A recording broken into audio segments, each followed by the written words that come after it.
Gbemi Shasore is the executive publisher of Quramo Publishing Limited, an indigenous media company dedicated to producing quality content for its diverse audience. In a bid to contribute to the publishing industry, Gbemi Shasore established the Quramo Writers Prize, which honors new, emerging, and unpublished writers. Gbemi Shasore is also one of the founders of the Lagos Preparatory School, Ikoyi, one of Africa's leading British curriculum preparatory schools in Lagos. Olubunmi Aboderi Talabi is an author, the publisher of Clever Clogs Books, and the convener of Akada Children's Book Festival. She is passionate about creating visually engaging, culturally relevant content for children and has a desire to see steadily increasing literacy rates in her community. Her passion for writing developed into collaborating with talented artists to create beautifully illustrated children's picture books designed to make reading attractive and excite children, parents, and teachers. Please welcome Gbemi Shasore to this Publishers Forum as she shares insights into being a publisher.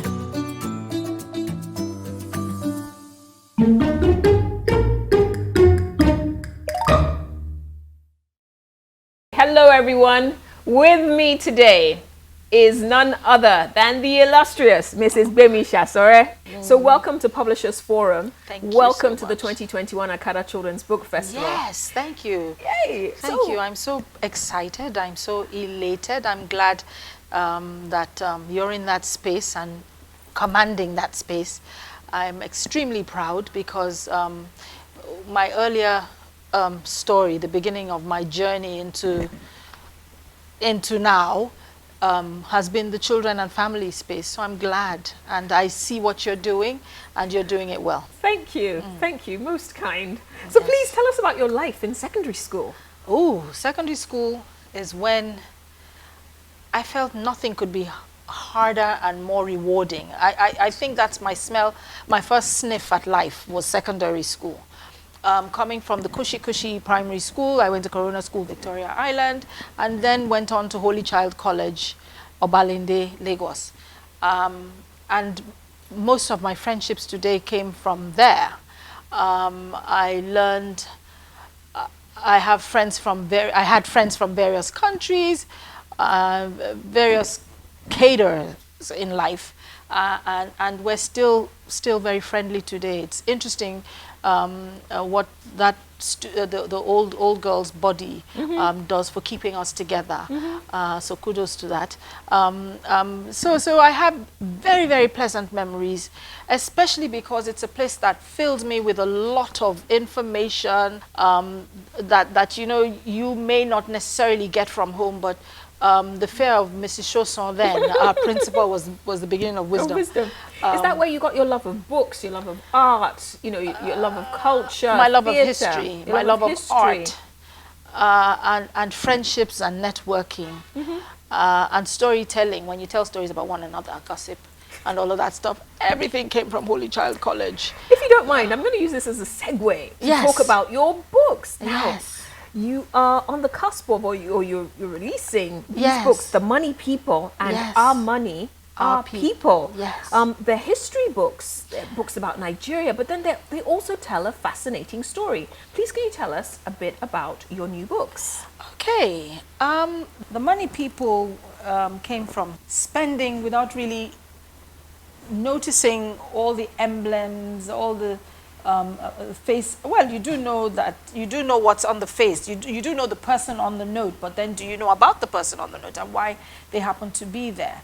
And then I thought about the fact that history wasn't taught in Nigerian schools anymore, and so I thought that people needed to know about Herbert Macaulay. They needed to know about Alvan Ikoku. They need to know about Awolowo. They need to know about the Ladi Kwale. They need to know about Sardauna. They need to know about the ground-up pyramids we had, and all of that stuff, the oil rigs. They don't know.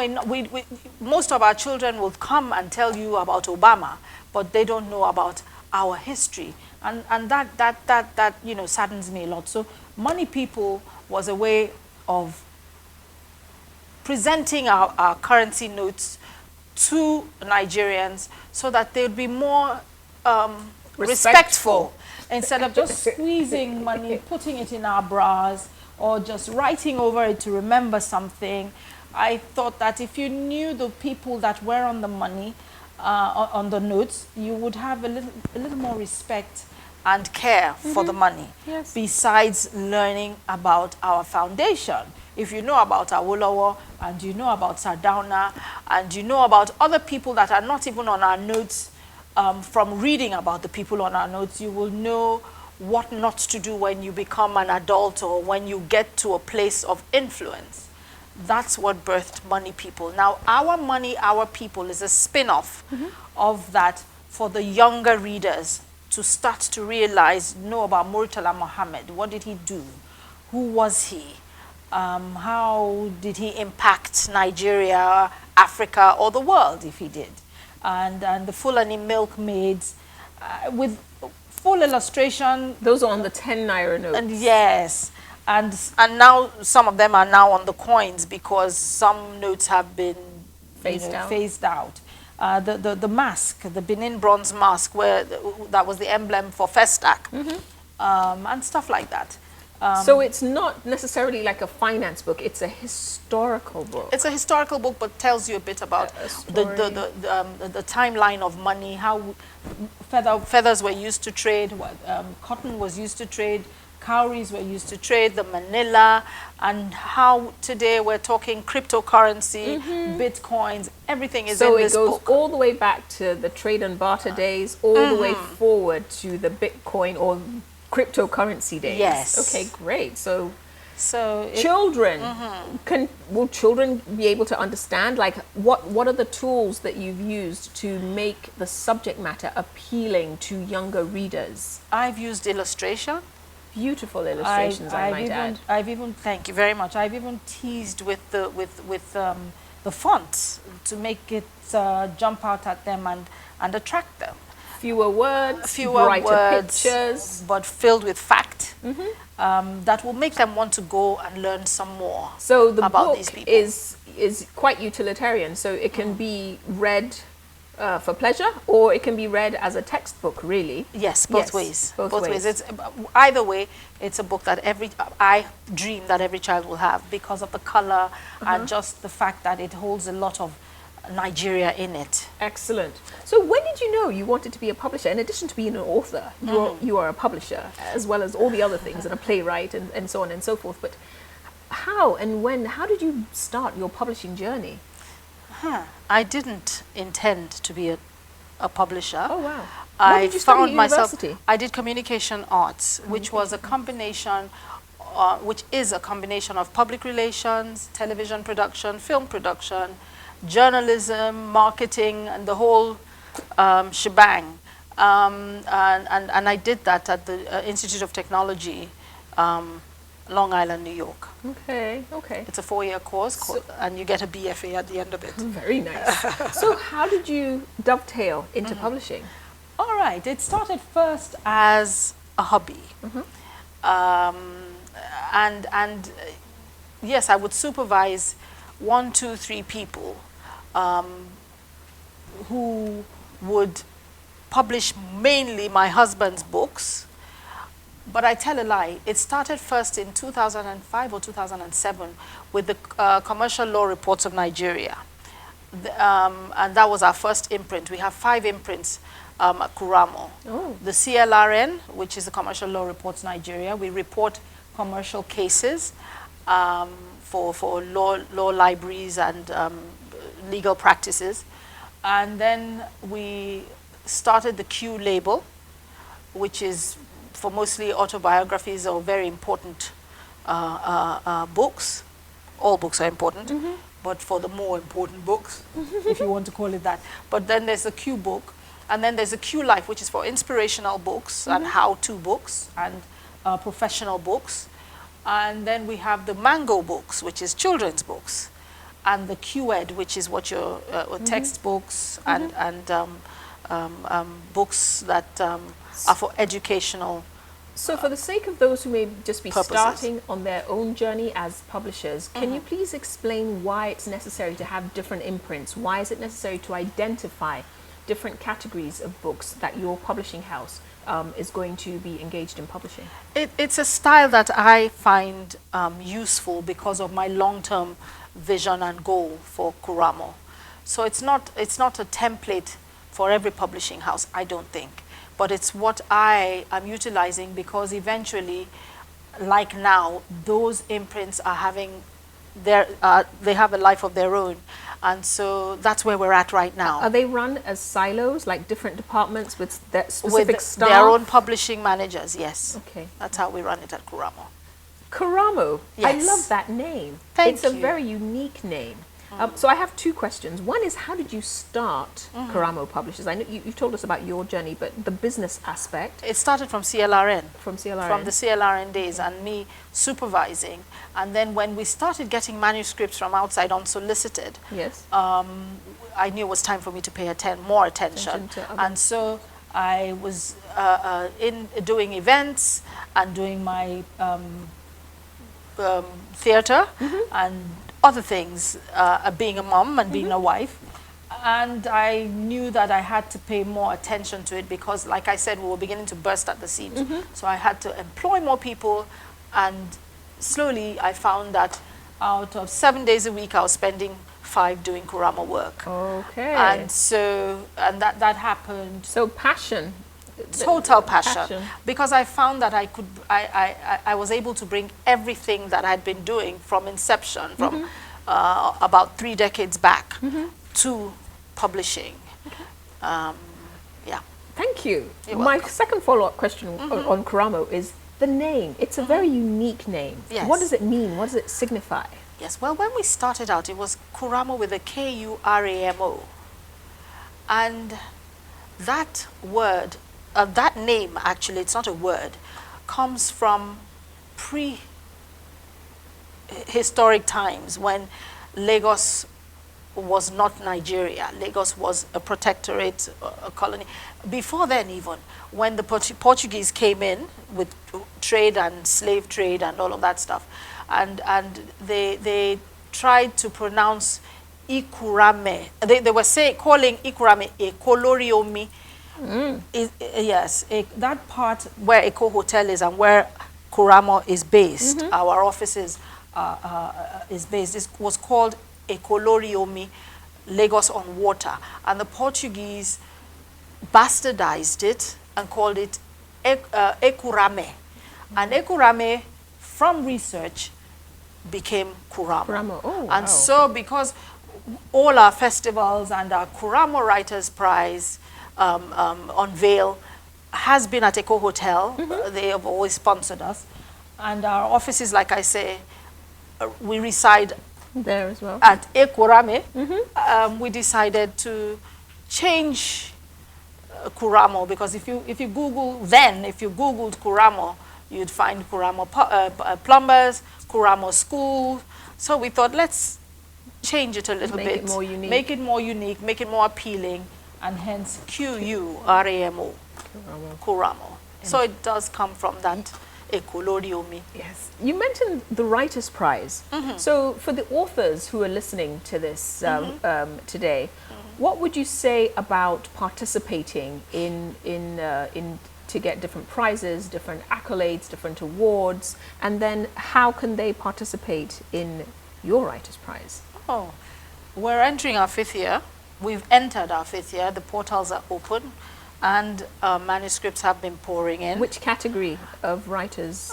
We do, it's for non-published writers right now because we are searching and compiling new voices, new African voices, is my mission. One of the reasons why that prize was set up was to find new voices and to emphasize that we at Quramo are here to tell your story because I believe everybody has a story to tell. And some of them don't. A lot of people don't because they fear they're not the Cyprian Equences, Chimamanda, Wole Soyinka, and they don't feel that they can tell their story. But we are here to help them tell their stories, one way or the other. So they can enter, they check the if website. If they're unpublished, yes, Quramo.com. And put in your manuscript, load it, load a synopsis, tell us about yourself, and hopefully you'll be the recipient of the prize. The prize. And is the prize a publishing contract? Or one of the gifts is a publishing deal, and also ₦1 million, and whatever else comes our way then that we can, and then a long relationship where we do stuff, with some of our books have gone on screen, and some are in the process of going on screen. Great. Speaking of books that have gone on screen, let's talk about one of the books that you've published, Mirror on the Wall, is by one of those that's in the process. Fekoya. Yes. So please tell us, I see that she's also one of your prize winners. Yes. So this thing is real. Yes, right? she was long listed. Okay. Oh, she was long listed. Yes, okay. yes. So even though she wasn't the final winner in that year, she still got a publishing deal. Yes. And this book is being made into a movie. Yes. So can you please tell us a little bit more about this book in particular? Anything about the book? Anything about the writer? And why this one is being made into a film? Because her voice was very unique. Even though, I'll tell you about the Quramo Writers Prize. We select, we go through every manuscript that comes to us, and we select a certain number for our independent judges, and it is them that decide who the Quramo Writers Prize goes to. They're the ones that give us a long list. We give them a long list, and they give us, I think, the first 15 or 20, and then they select the first 3, and I don't know until that day, even though they have their guidelines as to what to look out for. And, we try very hard to make sure that these people haven't been published before, because we want a level playing field of searching for a strong, unique Nigerian voice. And we found that in her, but they didn't find, I think they found somebody else that year. I don't remember what year this was.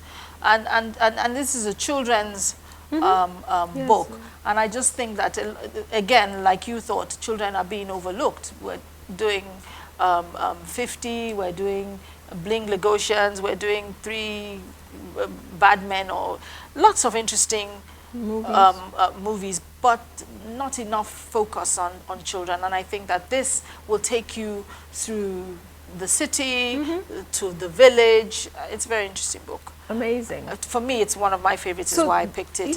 As I listen to you speak about this, it just reminds me of the value of persistence, not giving up, because I'm sure there are lots of writers out there who have their manuscript and they just either procrastinating or they don't have enough self-confidence, and they think, oh, it's not good enough.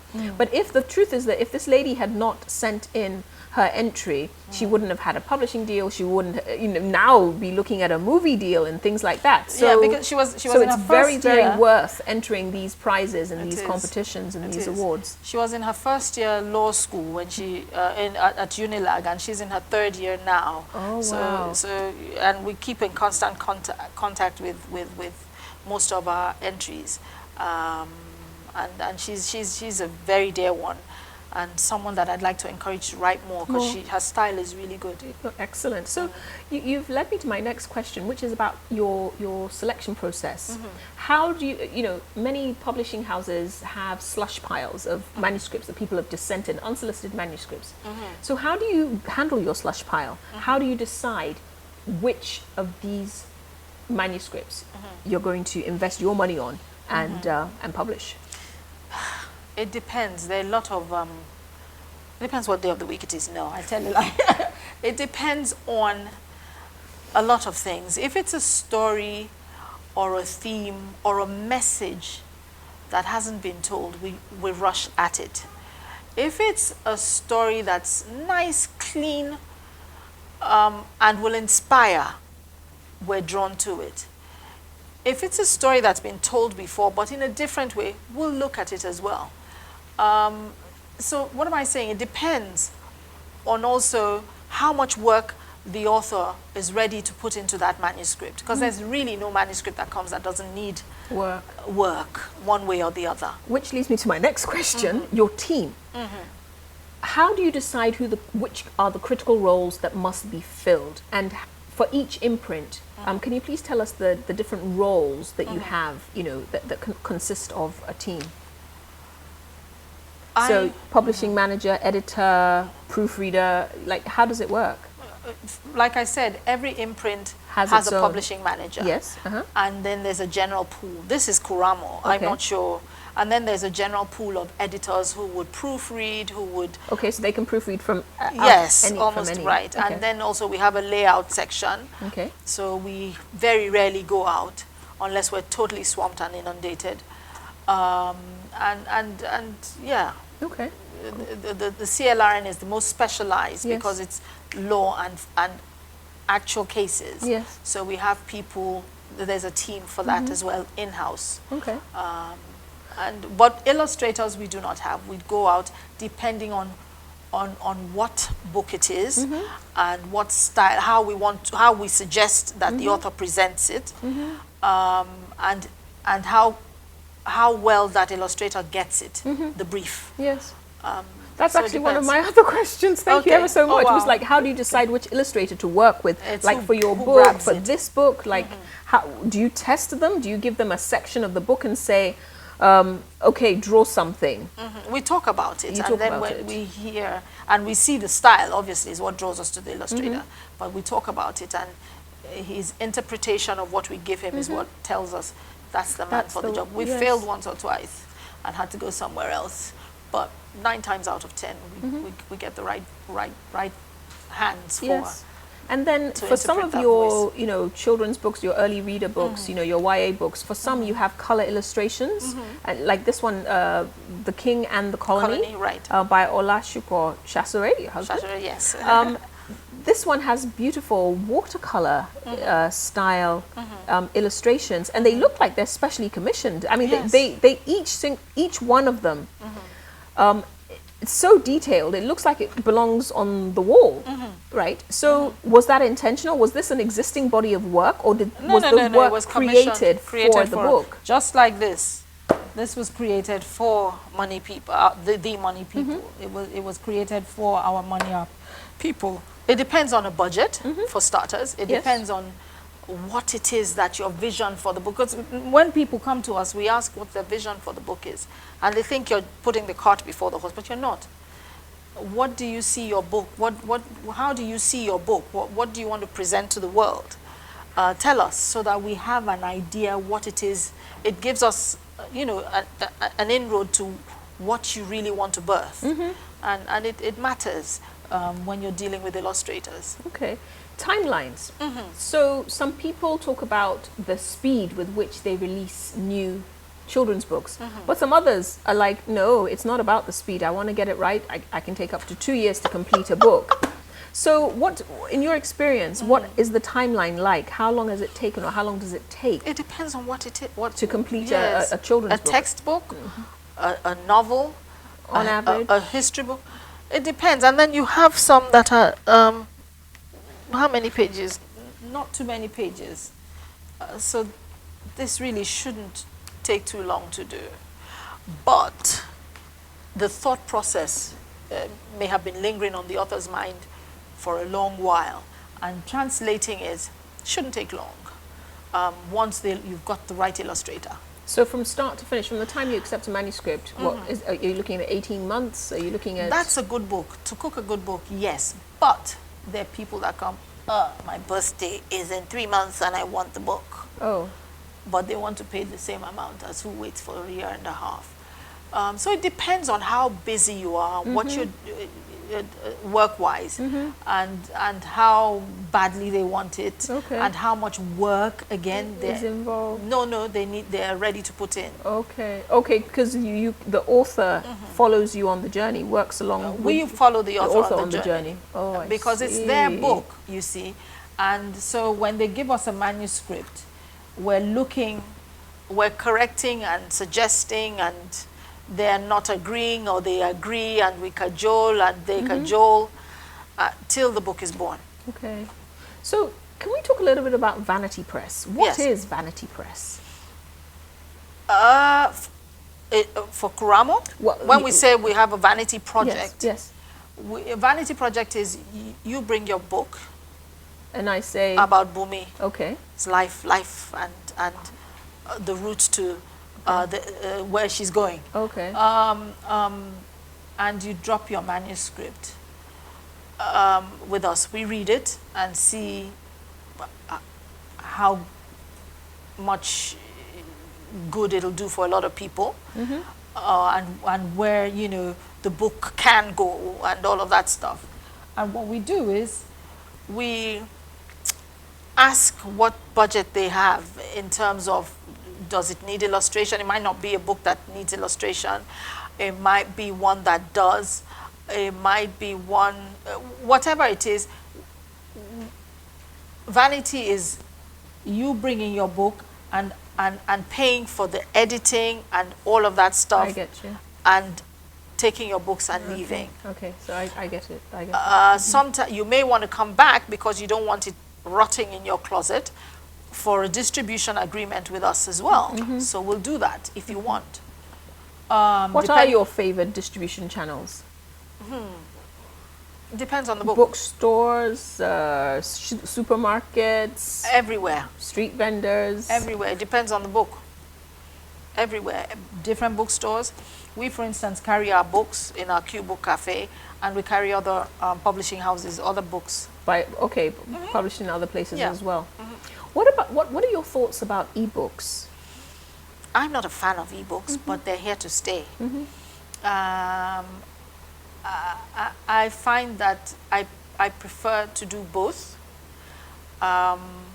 because, as I said earlier on, books are art, are an art form, and they're here to stay. I have been from the beginning of time and will always be here.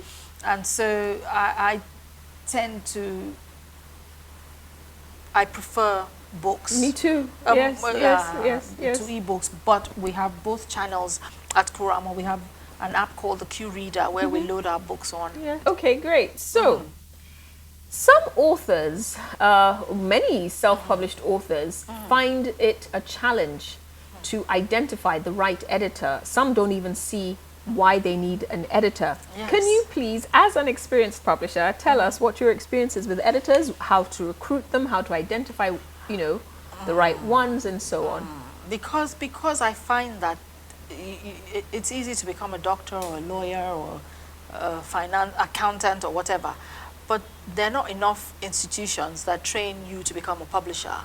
So it's out of the love. I look for people who are avid readers and who have a treasure chest of experiences, and people who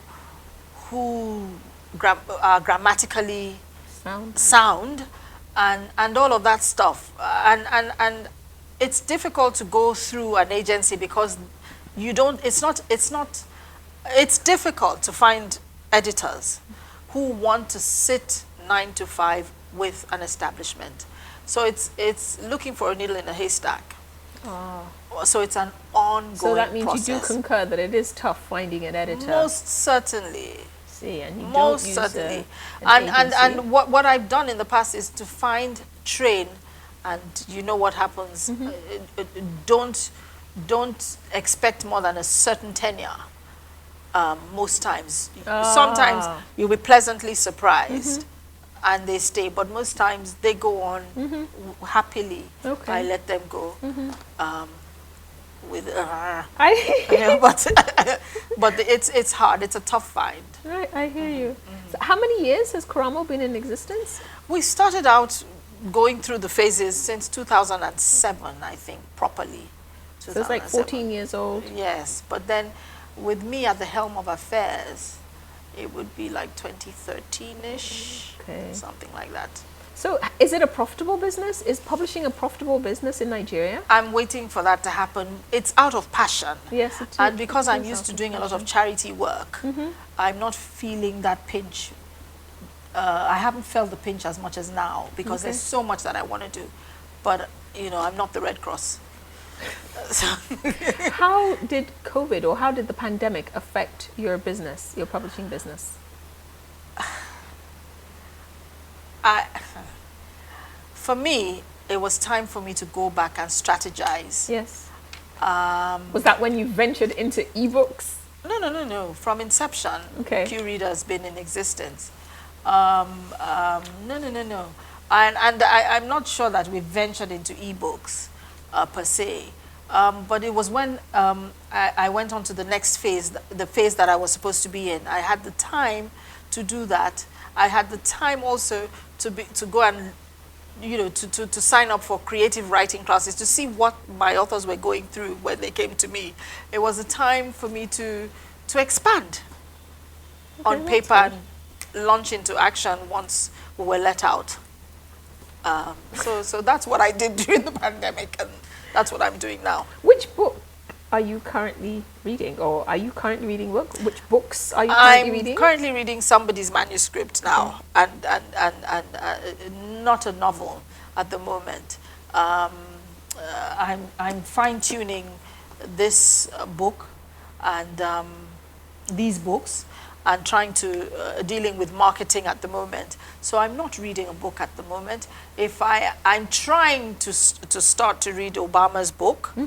But I look at it and I'm like, I know I will read 6 pages and have to do something else. So let me not start until I'm going to be able to read from beginning to the end. So you say you're working on marketing yes. right now. So through which medium, historically, do you find that you sell the most books?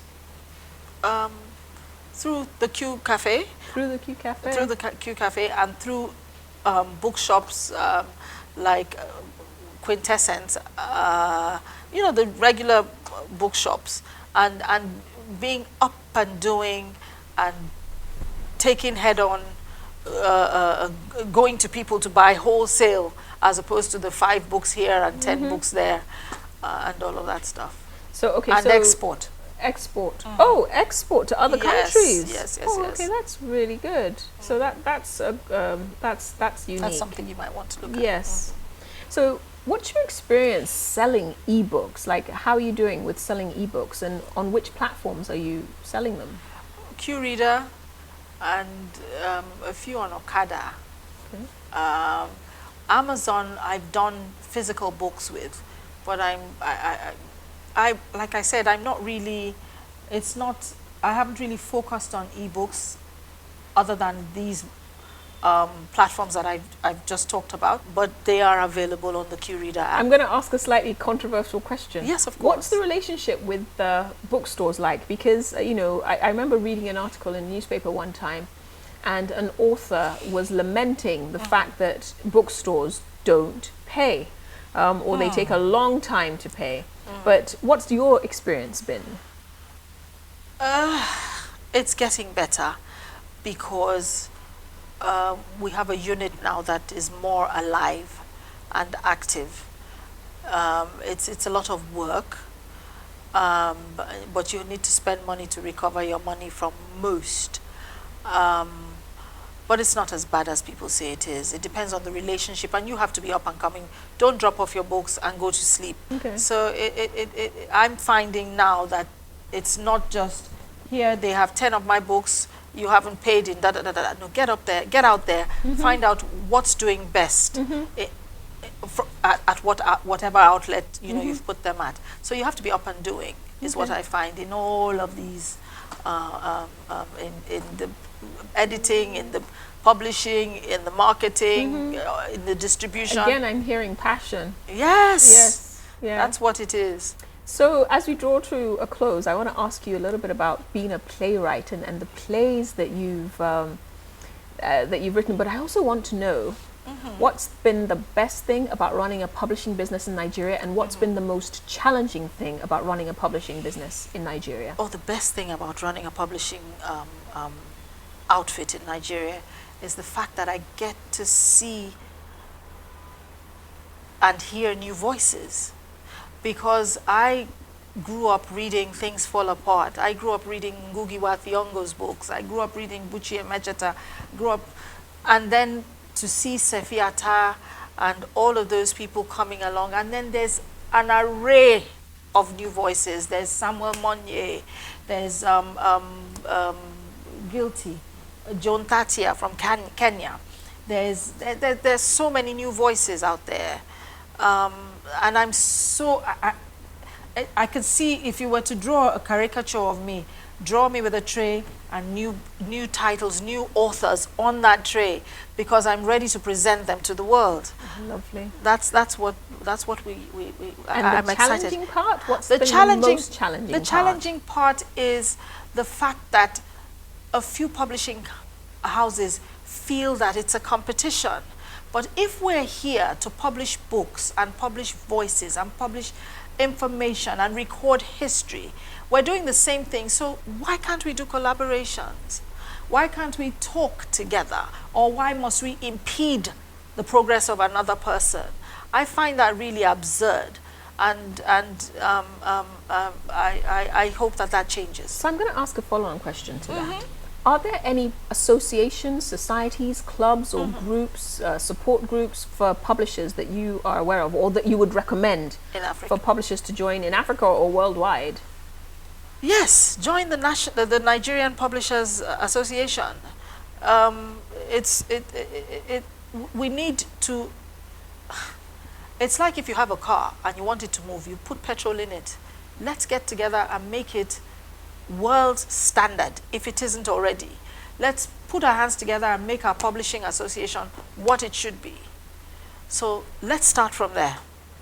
And then I want to end with asking you about your life as a playwright, and your different plays. Could you tell us which one is your favorite out of the plays you've written?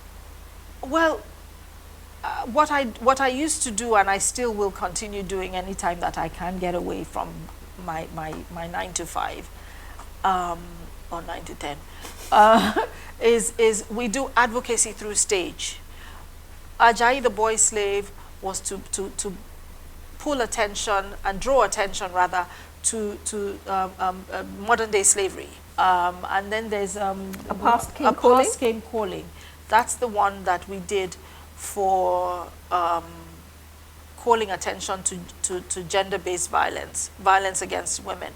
And so the UN put us on their calendar for the 15 days of activism in November that year, the year that we did it last. And it was a subtle way of calling your attention to what women went through and all of that stuff. So it's advocacy through stage. If it doesn't have a message, I'm not doing it. And now you've even expanded to Netflix. Which is from 2 of our books. A Past Came... Oh, no. The King and the Colony? No. King and the Colony, yes, because King and the Colony is a young reader's version of Possessed, which is the story of a history of Lagos before there was a Nigeria. And so that and A Platter of Gold is what we've given to Netflix for 2 years.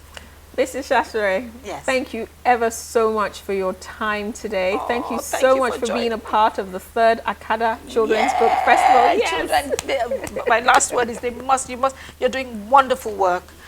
Children must keep reading and writing, and they must, even adults must do that, because until more people are reading and writing, our rights and their rights, they will not know their rights, and we cannot have a better Nigeria. Thank you ever so much. Thank you for having me. Thank you for having me, and see you 2021, see you 2022. Long live Akada Book Festival. Thank you.